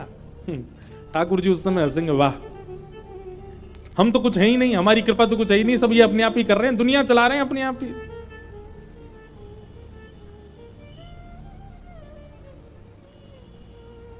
वाह। एक भाव है, कृपा की न होती जो आदत तुम्हारी, तो सुनी ही रहती अदालत तुम्हारी। कृपा की न होती जो आदत तुम्हारी, कृपा की न होती जो आदत तुम्हारी। कृपा तो ठाकुर जी करते हैं, हम लोग केवल उस कृपा को भूल करके अपना बल, अपना श्रेय, अपना भाव, अपना परिश्रम आगे कर देते हैं, पर करते सब ठाकुर जी। इसलिए भैया ठाकुर जी की कृपा का अनुभव करो हर क्रिया में।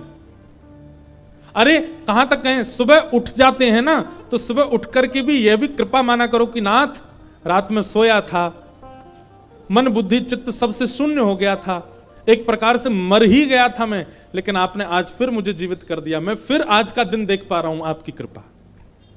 नहीं तो मैं तो मृतक हो गया था रात में। रात में चोर घर लूट करके चले जाते हैं, रात में डकैती डल जाती है, महाराज भूकंप तक आ जाता है, हमको पता ही नहीं चलता। क्यों? हम मृतक होते हैं। शयन अवस्था, निद्रा भी एक प्रकार की मरणावस्था है, लेकिन उस हर मरणावस्था के बाद भी हम पुनर्जीवित होते हैं। किसकी कृपा से? ठाकुर जी की कृपा से। हर दिन ठाकुर जी को वंदन करो कि आपकी कृपा है नाथ। मेरा आपकी कृपा से सब काम हो रहा है, मेरा आपकी कृपा से सब काम हो रहा है।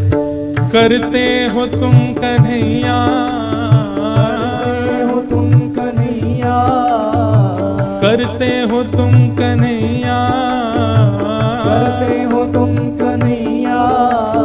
मेरा नाम हो रहा है, मेरा आपकी कृपा से सब काम हो रहा है, मेरा आपकी कृपा से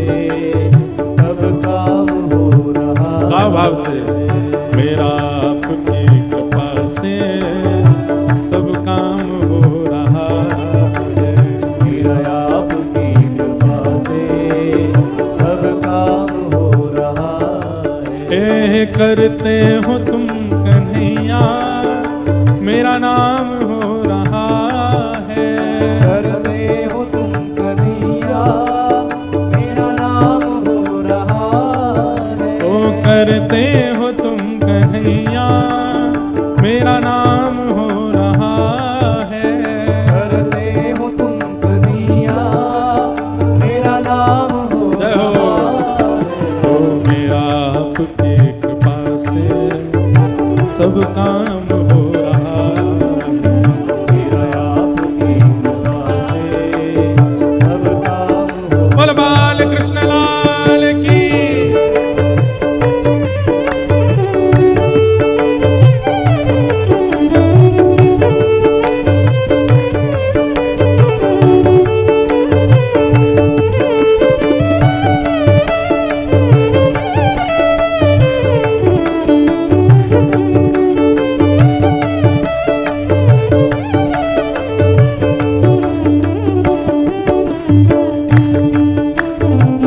ताल बजा के गाओ भाव से।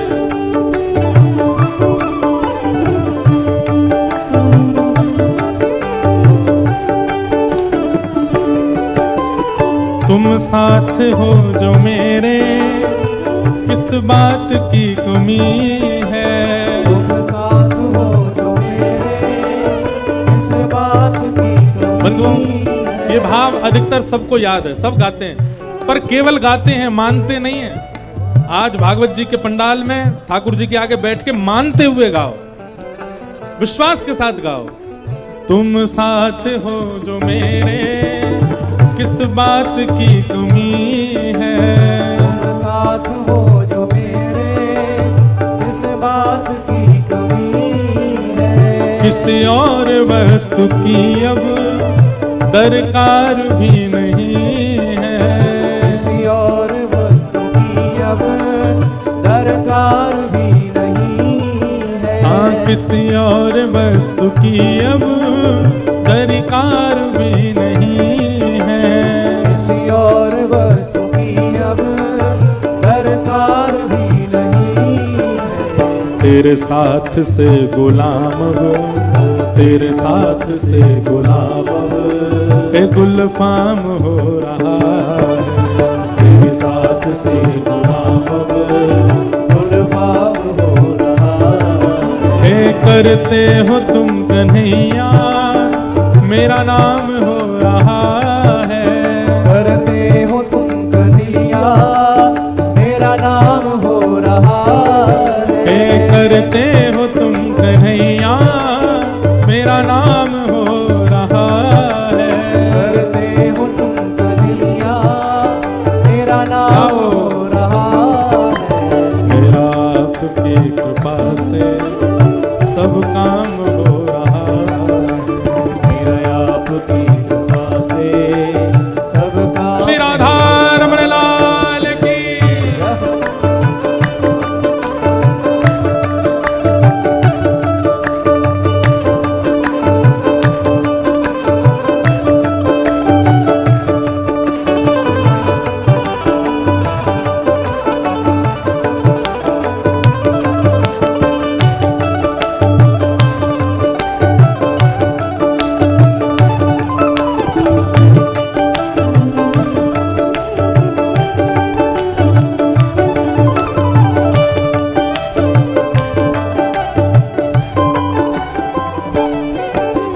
मैं तो नहीं हूँ काबिल तेरा पार कैसे पाऊं। मैं तो नहीं हूँ काबिल तेरा पार कैसे पाऊं। ओ मैं तो नहीं हूँ काबिल तेरा पार कैसे पाऊं। मैं तो नहीं हूँ काबिल तेरा पार कैसे पाऊं। टूटी हुई वाणी से गुणगान कैसे गाऊं। टूटी हुई वाणी से गुणगान कैसे गाऊं। हे टूटी हुई वाणी से गुणगान कैसे गाऊं, टूटी हुई वाणी से गुणगान कैसे गाऊं। तुम्हारी प्रेरणा से, तुम्हारी प्रेरणा से ये कमाल हो रहा है, तुम्हारी प्रेरणा से ये कमाल हो रहा है। करते हो तुम कन्हैया, करते हो तुम कन्हैया, करते हो तुम कन्हैया, करते हो तुम कन्हैया, मेरा नाम हो रहा है। मेरा आपकी कृपा से सब काम हो रहा है, मेरा आपकी कृपा से सब काम हो रहा है। मेरा आपकी कृपा से सब काम हो रहा है। मेरा आपकी कृपा से सब काम हो रहा है। हाँ, मेरा आपकी कृपा से सब काम हो रहा है। मेरा आपकी कृपा से सब काम हो रहा है। वैष्णव की एक पहचान है कि वो हर क्रिया, हर स्थिति, हर समय में यह विश्वास चित्त में रखता है कि ये मैं नहीं कर रहा हूं, ठाकुर जी कर रहे हैं। और एक और बात, अब इसमें कोई गलत काम करने वाला भी व्यक्ति ये सोचे कि ये भी ठाकुर जी कर रहे हैं, तो एक बार अंग्रेजों के जमाने में एक चोरी हुई बहुत बड़ी, और चोरी जब हुई तो चोर पकड़ा गया। तो जब उसके ऊपर केस हुआ तो जज साहब ने उसको सजा सुनाते समय कटघरे में बुलाया, उससे पूछा तुमने ऐसा क्यों किया? तो वो बोलता है होई सोई जो राम रचि राखा, राम जी ने जो रच रखा है वो होगा। उससे सेठ के यहां पर लाखों का जो लूटमार हुई वो लुटवाना था राम जी को, इसलिए वो हुआ। इसमें मेरी कोई गलती नहीं, राम जी चाहते थे इसलिए मैंने किया। जज साहब भी बोले अच्छा, बहुत अच्छी बात है। बोले तुमने वो वाली चौपाई नहीं सुनी? बोले क्या? विश्व कर्म प्रधान विश्व रचि राखा, जो जस करहि सो तस फल चाखा। और ऐसा कहकर के महाराज 10 वर्ष की सजा सुना दी, उसको डाल दिया। तो फिर अभिप्राय क्या है? अभिप्राय यह है कि जिस क्रिया को करने से आपको मान का अनुभव होता है, जिस क्रिया को करने से आपको आनंद का अनुभव होता है, जिस क्रिया को करने से आपको यश, वैभव, कीर्ति और सम्मान प्राप्त होता है, उस क्रिया के प्रति सदा यह भावना रखो कि ठाकुर जी करा रहे हैं। और जिस क्रिया करने से आप पाप के भागी बनते हैं, जिस क्रिया को करने से आपका अपमान होता है, जिस क्रिया को करने से समाज में आपकी निंदा होती है, कहीं ना कहीं उसको अपना प्रारब्ध समझो। इस प्रकार से व्यवस्थित अपना जीवन करेंगे तो फिर दूषित क्रिया होगी ही नहीं हमसे। अर्जुन का एक सूत्र अपना लीजिए। अर्जुन भगवान के पास द्वारिका गया और द्वारिका में जाके चरणों में गिर गया, तो भगवान ने कहा भैया क्यों आए हो? बोले महाभारत का युद्ध होने वाला है। अर्जुन बोला तुमसे पहले दुर्योधन आया था, सेना लेकर के चला गया, सेना देने को मेरे पास नहीं है, अकेला मैं बचाऊं, और मैंने प्रतिज्ञा ली है कि मैं शस्त्र उठाऊंगा नहीं। सेना दुर्योधन ले जा चुका है, मैं अकेला तुम्हारे साथ चलूंगा, लेकिन मैं शस्त्र उठाऊंगा नहीं, मैं युद्ध करूंगा नहीं, मंजूर हो तो ले लो हमको। अर्जुन ने भगवान से कहा कि नाथ, ना तो मैं आपसे कुछ मांगने आया था और ना ही मैं आपको मांगने आया था, ना ही मुझे सेना चाहिए, ना ही मुझे आप चाहिए। भगवान बोले तो फिर क्यों आया? अर्जुन बोला महाभारत का युद्ध होने वाला है नाथ, उस महाभारत के युद्ध में मैं क्या करूं, कैसे करूं, कब करूं, कहां करूं, मुझे नहीं पता। उसके लिए आप ही मेरे निर्देशक बनो। मैं ना आपसे मांगने आया हूं, ना आपको मांगने आया हूं, मैं खुद को देने आया हूं कि मुझे स्वीकार करो और मुझे बताओ कि मैं क्या करूं। और इसी बात ने अर्जुन को महाभारत का युद्ध जितवा दिया। अर्जुन अपना बल लेकर के जाता कि मैं गांडीव धनुषधारी अर्जुन, मैं पांडवों में सबसे बलवान अर्जुन। अगर यह बल लेकर के अर्जुन युद्ध भूमि पर जाता तो हार जाता, पर अपने बल को छुपा के ठाकुर जी को प्रदान कर दिया अर्जुन ने। करिष्ये वचनम तव, आप जब कहोगे कि उठो उठूंगा, आप कहोगे बैठ जाओ बैठ जाऊंगा, आप कहोगे नाचो नाचूंगा, आप कहोगे आप कहोगे रो रोऊंगा, आप कहोगे हंसो हंसूंगा। अपनी ये मेरी कोई इच्छा नहीं रहेगी, सब आपकी इच्छा से करना है मुझे। और इसी कारण से अर्जुन जीत गया। अपनी इच्छा मत मानिए, ठाकुर जी को हृदय में विराजमान करके उन्हीं को ही प्रधान मान लीजिए। आप जो चाहेंगे वो होगा नाथ। अब हमको पद तो एक और याद आ गया, पर ये वाला कल सुनाएंगे, अभी तो कथा सुना देते हैं। पद की एक पंक्ति ही बहुत सुंदर है। हे मारा गिरधर लाल थारो नचायो नाचू रे, थारे घर में रहूं निरंतर, थारो ही भोग लगाऊं। मारा गिरधर लाल थारो नचायो नाचू रे। मेरी अपनी कोई इच्छा नहीं है नाथ। आहा, बहुत सुंदर पंक्तियां हैं इस पद में कि हर स्थिति ठाकुर जी आप जो दोगे वो मुझे स्वीकार है। मेरी अपनी कोई इच्छा नहीं। इस समर्पण के साथ ठाकुर जी के संग रहना, ये एक वैष्णव का लक्षण है। मैं नहीं कर रहा हूं, सब ठाकुर जी कर रहे हैं। भगवान ने उत्तरा के गर्भ के बालक की रक्षा की। तत्पश्चात भगवान जैसी आगे बढ़ने लगे, कुंती ने भगवान की स्तुति गाई, कुंती को भगवान ने कृपा किया। तभी भगवान जैसे ही रथ में आरूढ़ होकर के अब द्वारिका को प्रस्थान करने लगे, तो वहीं पांडवों में खड़े युधिष्ठिर जी रोने लगे। भगवान बोले, युधिष्ठिर अब तुम क्यों रो रहे हो?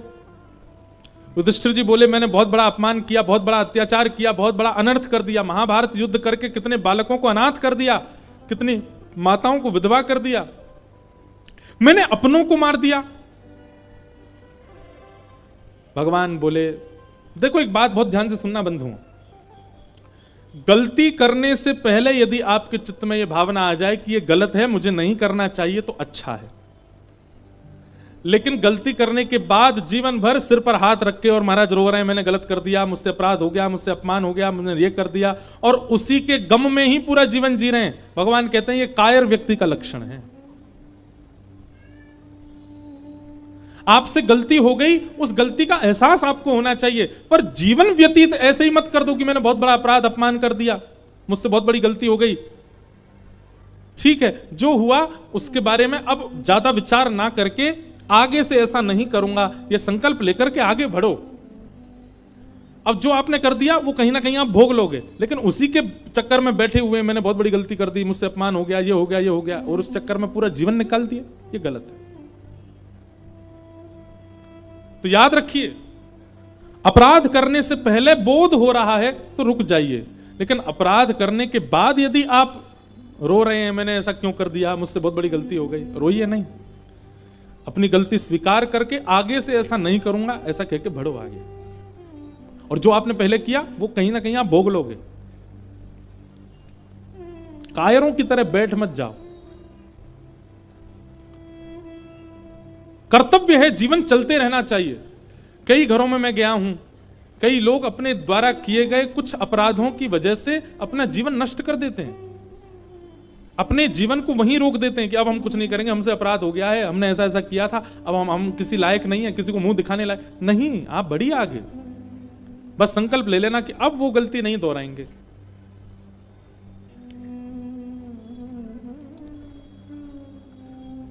युधिष्ठिर, युद्ध से पहले अर्जुन के मन में यह बात आई थी कि यह गलत है, मुझे इनको नहीं मारना चाहिए, तो मैंने उसको ज्ञान उपदेश किया। लेकिन सब कुछ हो जाने के बाद, इतनी माताएं विधवा हो गई, इतने बालक अनाथ हो गए, उनके पति, उनके पिता मारे गए, अब तुम सोच रहे हो कि मैंने बहुत बड़ी गलती की।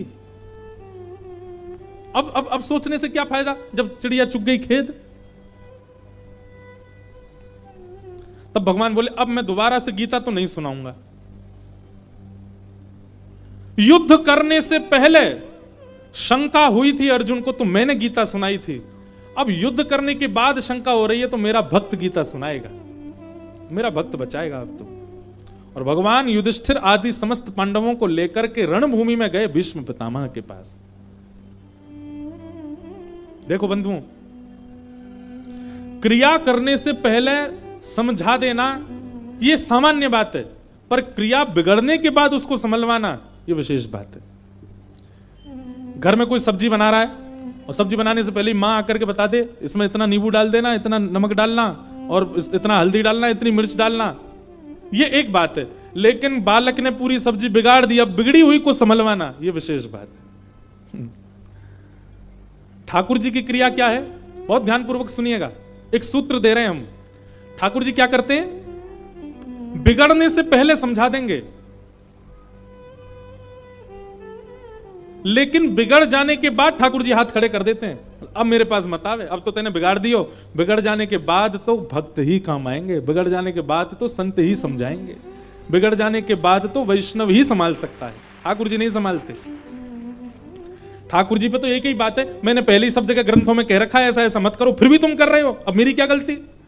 लेकिन जब सब गलतियां कर देते हैं तो फिर संत कहते हैं आओ बैठो, हम बताते हैं अब तुमको क्या प्रायश्चित करना है, अब कैसे जीवन जीना है।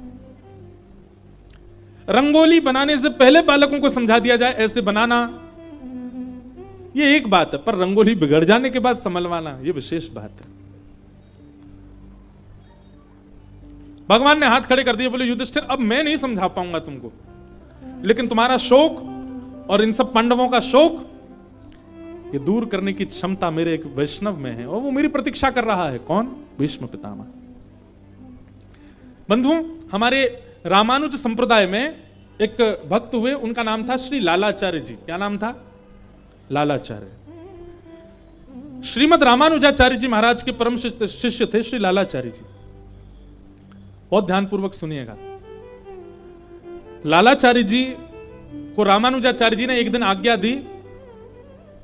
क्या आज्ञा दी? बोले जितना तुम भगवान को मानते हो उससे 1000 गुना ज्यादा उनके वैष्णव भक्त संतों को माना करो।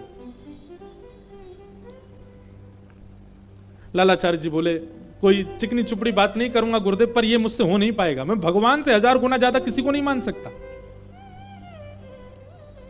तो रामानुजाचार्य जी बोले 1000 गुना नहीं मान सकते तो 100 गुना ज्यादा मान लो, भगवान से 100 गुना ज्यादा श्रेष्ठ वैष्णवों को संतों को मानो।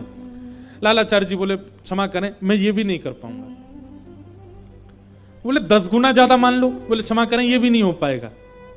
अच्छा ठीक है, तुम एक काम करो, तुम 1000 गुना 100 गुना 10 गुना ज्यादा मत मानो संतों को, भगवान के समान तो मान सकते हो। जितनी आराधना जितनी अर्चना तुम भगवान करते हो उतनी आराधना अर्चना उतने भाव तुम संत वैष्णव और भक्तों के प्रति रखो। लालाचार्य जी बोले गुरुदेव क्षमा करें, मैं भगवान के समान भी नहीं देख पाऊंगा संतों को। तो रामानुजाचार्य जी बोले क्या करें फिर? अच्छा तो फिर ठीक है, तुम 1000 गुना मत मानो, 100 गुना मत मानो, भगवान के समान भी संतों को मत मानो, पर तुम जैसे जितना अपने मित्रों को, भाइयों को, बंधुओं को, प्रेमियों को मानते हो उतना प्रेम तो संतों से वैष्णवों से कर सकते हो ना। लालाचार्य जी बोले हाँ ये कर सकता हूं। जैसे भाई बंधु सखा मित्र हैं वैसे मैं संत वैष्णव और तिलकधारी तुलसीधारियों को मान सकता हूं। भगवान के समान और भगवान से ज्यादा नहीं मान सकता, पर शास्त्र आज्ञा करते हैं। आप लोग भी बहुत ध्यान से सुनो, ठाकुर जी से ज्यादा, लीला तो आगे सुनाऊंगा पर एक बात आप लोग सुनो, ठाकुर जी से ज्यादा ठाकुर जी के वैष्णवों को मानने से ठाकुर जी और जल्दी प्रसन्न होते हैं। हां, वो वैष्णव अपने आप को ठाकुर जी से ज्यादा पुजवावे तो गलत है, तो अपराध है। आपके मन में अपने आप भावना आ जाए, आपके बिसौली में कोई कंठीधारी आवे, आपके बिसौली में कोई हरिद्वार से वैष्णव आ जाए, तो जितने प्रसन्न आप वृंदावन बिहारी को देख करके होते हैं उतने प्रसन्न उसको देख करके हो गए, तो निश्चित समझ जाना आपकी भक्ति लग रही है आपको, इसीलिए वैष्णवों को देख के आप प्रसन्न हो रहे। पर लालाचार्य जी ने स्पष्ट कर दिया मैं भगवान से ज्यादा नहीं मान सकता किसी भक्त को और भगवान के समान भी नहीं मान सकता। तो गुरुदेव ने आज्ञा की तो भगवान से ज्यादा भगवान के समान मत मानो, अपने भाई बंधु सखाओं के सम मान लो। लालाचार्य जी बोले ये कर लूंगा मैं। और वो उसी दिन उसी क्षण से जो भी तिलकधारी दिखाई देता, जो भी कंठी वाला दिखाई देता, जो भी नाम जापक शिखा वाला दिखाई देता, जिस किसी के भी किंचित भेष में कहीं वैष्णवता होती, लालाचार्य जी उसको ऐसे हृदय से लगाते जैसे कुंभ का बिछड़ा भाई मिला हो। सामने वाला पूछ रहा अरे भाई जानना पहचान तुम? अरे नहीं तुम तो मेरे भैया हो। अपने गुरु की आज्ञा का इतना पालन किया कि फिर जो मिला वैष्णव रूप में उसको भाई के समान ही प्रेम किया लालाचार्य जी ने। लेकिन ठाकुर जी ने एक दिन लालाचार्य जी की परीक्षा की। वो कैसी परीक्षा? कि दक्षिण में कावेरी नदी में लालाचार्य जी स्नान कर रहे थे और तभी एक वैष्णव तिलकधारी कंठीधारी कोई वैष्णव था, वो स्नान करते करते कावेरी जी में डूब गया और उसके प्राण निकल गए और वो बहता हुआ कावेरी जी में आ रहा था, उसका शव तैर रहा था नदी में। लालाचार्य जी यहां पर संध्या उपासन कर रहे थे, तभी उन्होंने नेत्र खोल करके देखा कि सामने एक शव जा रहा है और उस शव का अता पता कुछ नहीं है, पर उसने गले में कंठी पहन रखी है और माथे पर थोड़ा थोड़ा तिलक लगा हुआ है। तो लालाचार्य जी उसको देखते ही फूट फूट करके रोने लगे और चिल्ला चिल्ला के हल्ला करने लगे, मेरा भाई चला गया, मेरा बंधु चला गया, मेरा सखा चला गया। कूद पड़े, सब रोकने लगे, अरे जान ना पहचान, पता नहीं किसका शव है, तुम कहां जा, अरे नहीं ये मेरा भाई है। उनकी निष्ठा इतनी हो चुकी थी वैष्णवों के प्रति कि अब किसी का शव भी देख रहे हैं तो उसी भांति रो रहे हैं जैसे कोई सगे भाई के जाने पर रोता है। लालाचार्य जी उनके शव को लेकर के आए और अपनी गोद में उनका सर रख के इतना रोए, नगर के लोग सब उपहास करने लगे, नगर के लोग आकर के सब तमाशा देख रहे हैं। बोले बताओ, एक अनजान व्यक्ति को अपने भाई के भांति प्रेम कर रहे हैं।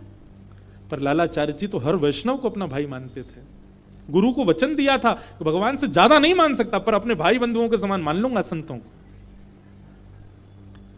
घर परिवार के लोगों ने लाख मना किया लेकिन फिर भी लालाचार्य जी ने उनका संस्कार किया, अपने केश छेदन आदि कराए और जो क्रिया एक घर का सदस्य करता है ठीक वैसी क्रिया पिंडदान आदि सब करने लगे। अपने गोत्र से ही उसका गोत्र बोल करके उसका पिंडदान आदि सब कर दिया।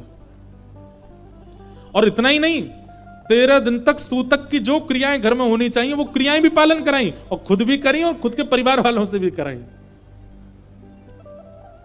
ये निष्ठा नहीं है? कैसी अद्भुत निष्ठा।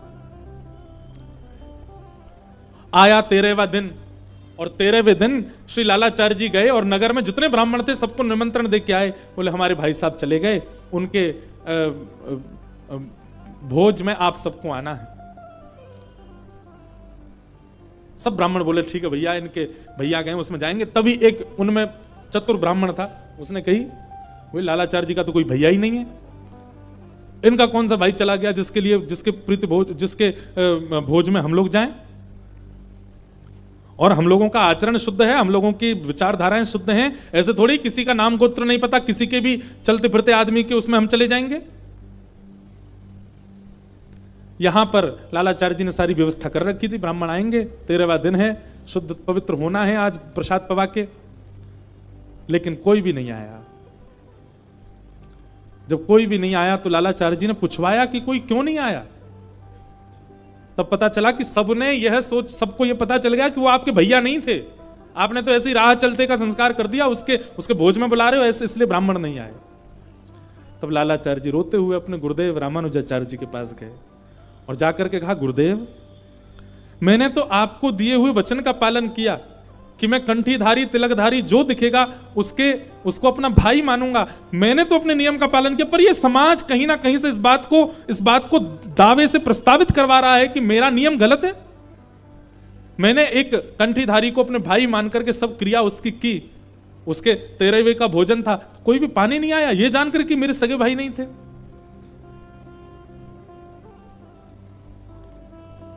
रामानुजाचार्य जी बोले, तुमने निष्ठा से किया है ना, बस अब तुम चिंता मत करो, ठाकुर जी को निवेदित करके ठाकुर जी को निमंत्रण दे दो। और जैसे ही लालाचार्य जी ने ठाकुर जी को निवेदित करके ठाकुर जी को निमंत्रित किया, साक्षात शंख चक्र गदा पद्मधारी लक्ष्मण नारायण भगवान उस भोज को पाने के लिए आए।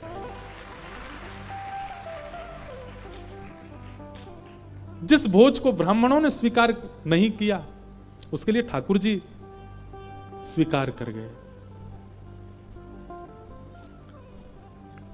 तो ये बात अपने चित्त में बैठा लीजिए कि जब आप ठाकुर जी के समान या अपने भाई बंधु मित्रों के समान, और यदि गुरु कृपा हो जाए तो ठाकुर जी से भी ज्यादा वैष्णवों के भक्त हो जाते हैं, तो कहीं ना कहीं आपको ठाकुर जी से मिलने से आपकी कल्याण में, आपकी भगवत प्राप्ति में अब कोई बाधा नहीं आ सकती। पर यह हो पाना असंभव है।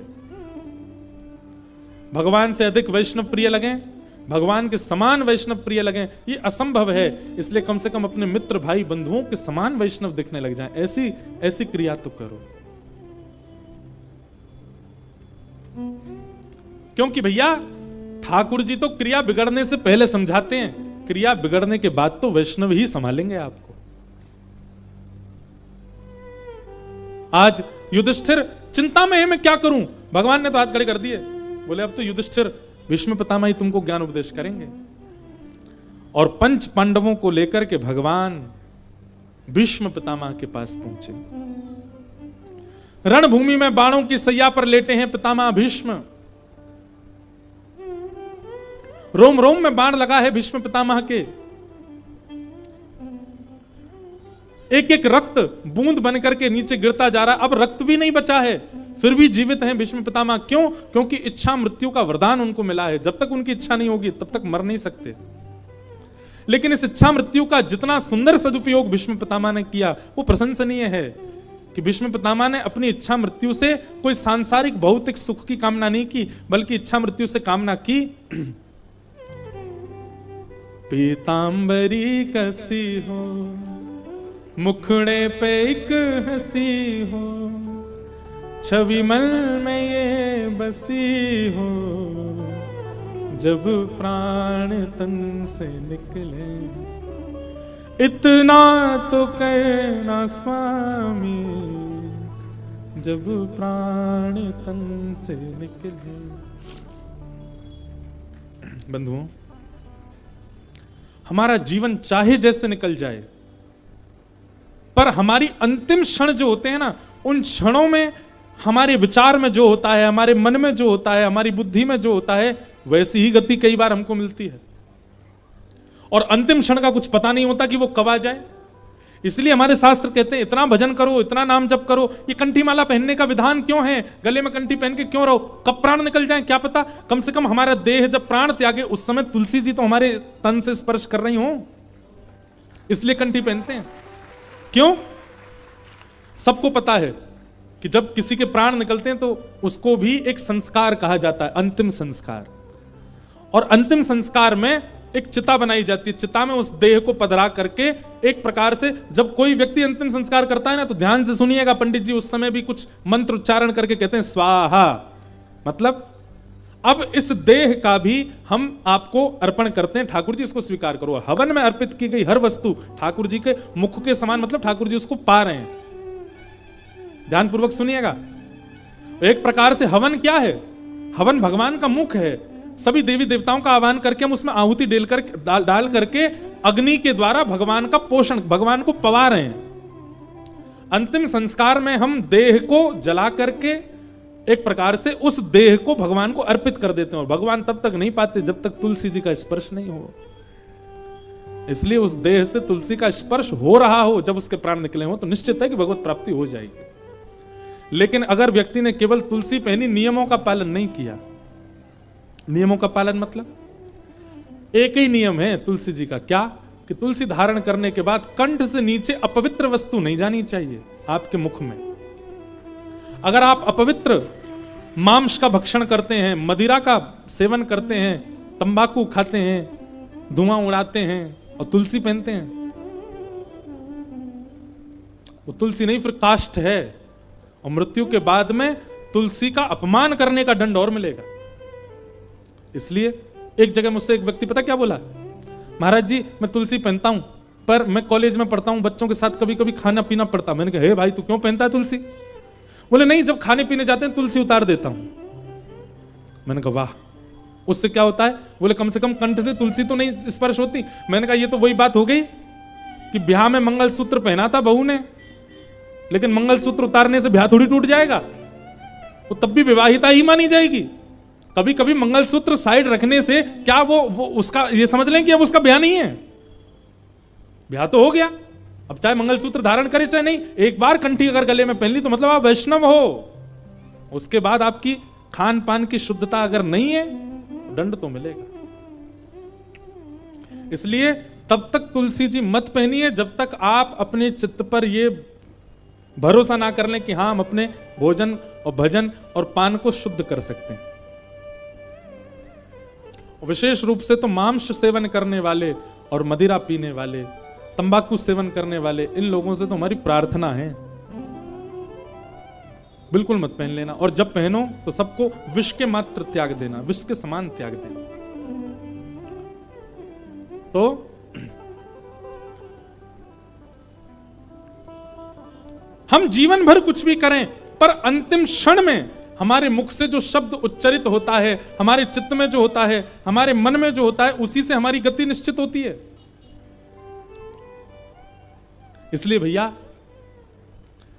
हर दिन ठाकुर जी से एक प्रार्थना करो, क्या कि नाथ जब मेरे प्राण निकलने वाले हो ना, आप मुझको अभी बिल्कुल मत मिलना, मैं वृंदावन जाऊं मुझे मत दिखना, मैं हरिद्वार जाऊं मुझ पर कृपा मत करना, जीवन भर मेरा ऐसे ही चलने दो, कोई बात नहीं, आप मत मिलना। पर नाथ जब मेरे प्राण निकल रहे हो ना, जब मेरी अंतिम श्वास चल रही हो, मुझे नहीं पता कहां निकलेंगे, कैसे निकलेंगे, कब निकलेंगे, आपको पता है, बस मेरी इतनी इच्छा मान लीजिए नाथ कि जब मेरे प्राण निकले ना, तब आप मेरे सामने आ जाना।